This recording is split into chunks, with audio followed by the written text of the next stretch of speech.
আসসালামু আলাইকুম বন্ধুরা, তোমরা সবাই কেমন আছো? আজ শুক্রবার, জুম্মা মুবারক। সন্ধ্যাবেলা বাজে 2টা।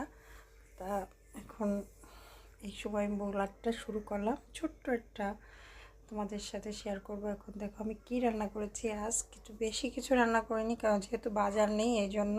তো এখানে আমি রান্না করেছি উস্তে আলু দিয়ে। এই যে এটা ছিল তেলাপিয়া মাছের পেটির মাছ, মানে মাছও আজকে শেষ। যাই হোক, এখানে সাদা ভাত রান্না করেছি, আর এখানে আম ডাল। এটা তো আমাদের রেগুলার একটা পার্সোনাল খাবার হয়ে গেছে। আর এখানে আলু ভাজি। তা এই ছিল আমাদের আজকের দুপুরের লাঞ্চ, যাই বলো না কেন।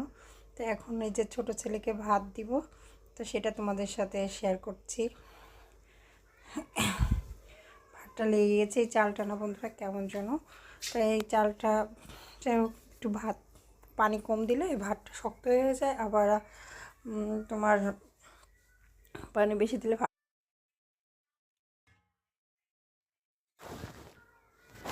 তো দেখো এখানে আমি ডাল দিলাম ছেলেকে, আর ছেলে তো ওই যে উস্তে আলু খায় না, এই জন্য আমি উস্তে দিলাম না। এখান থেকে 2 পিস আর আলুটা নিয়ে দিব, আর একটা পেটির মাছ। মাছটা একটু কড়া ভাজি হয়ে গেছে। যাই হোক, তোমরা কীভাবে খাও মাছ এই উস্তে আলুর সাথে? আমি তো এভাবে খাই। দেখো এখানে বসে গেছি, এটা হলো আমার থালা। এখানে আমি উস্তে আলু দিয়ে আর মাছের যে মাথার যে টুকরাটা থাকে ওটা আমি নিব। আর এখানে দেখো ছেলেকে ডাল। তা এই হলো আমার আজকের ছোট্ট মিনি ব্লগ। কেমন লাগলো বন্ধুরা? শেয়ার করলাম তোমাদের সাথে। বিসমিল্লাহির রহমানির রহিম। অনেক স্বাদ হয়েছে।